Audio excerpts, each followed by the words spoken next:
Today on Eyewitness News, we have multiple stories coming from you today, and we have actual Back to the Future continuing to break box office records released earlier this month. Also, for you sports fans, we have the Dodgers dominated the Cubs tonight, 10-0. Boom. But our biggest story tonight is coming from your own grocery store, Lucky's. Let's hear from the unlucky employee, Mr. Robinson, during his traumatic event that occurred on the job today. Yeah, man, I was just at work, just doing my job, smashing boxes, working on the crusher, stuck my hand in there to grab something that was stuck, and next thing you know, I got a freaking pancake for a hand out here. Like, definitely suing these guys. It's uncalled for. Wow. That's unbelievable. For more information on Robinson's pancake hand, let's dive deeper into the case with our senior executive writing reporter. And we're back. Now sitting here with Mr. Robinson and a rep from GGC. Let's see if we can get to the bottom of this. Mr. Robinson, please explain the events leading up to and during the accident in question. How's it going? Thanks for having me, Matt. Well, it was just a normal day. Got up for work early, had a good breakfast. Was in the morning, so I was doing my produce.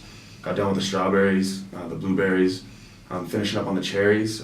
Just took all the boxes to the back, just properly disposed of them. Like to crush them in what we call a crusher.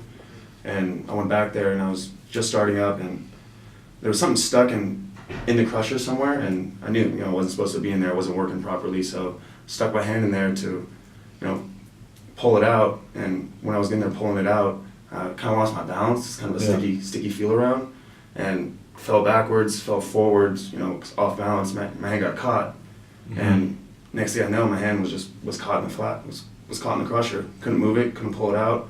Excruciating pain, blood everywhere, and the worst part was I was sitting there and I couldn't even reach a stop button. Yeah. I couldn't even reach a stop button. I had to sit there and call for someone to come help me out. That is crazy. So let me ask a quick question regarding the box crusher.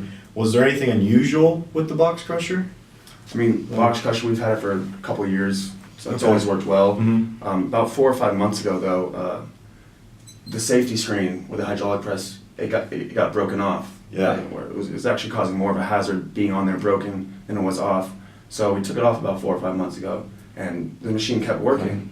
So, I mean, we had to keep working too. We had families to feed, got food put on the table, so couldn't stop working, and just kept working. Cool. But that was the only thing. Okay. GCC, I got a question for you. Are you aware of this defect? Well, no, we're not aware of the defect because this isn't a design defect. This is clear misuse of our product. They took the safety screen off of our box crusher and they took it off themselves. That isn't we're not liable for them altering the product with the way that it's not supposed to be made. Okay. Yeah. Well, would any of you guys be willing to settle with each other? Are you guys going to take this to the courts? No, not settling. Absolutely not. Okay. Well, My money. looks like this is going to be a long one. Stay tuned after the break on the legal issues pertaining to the case. After the investigation, we have learned the main legal issue in this case is liability, and who is liable on the dispute. Typically, any significant modification to a machine would shield the manufacturer from any injuries or mishaps that is a direct result of the modification or change. However, if the modification or alteration to the machine is insubstantial, foreseeable, or the injury was a result of something unrelated to change, the manufacturer of the product could remain liable. The outcome of this trial was inconclusive due to district court ruling prejudicial error to Robinson.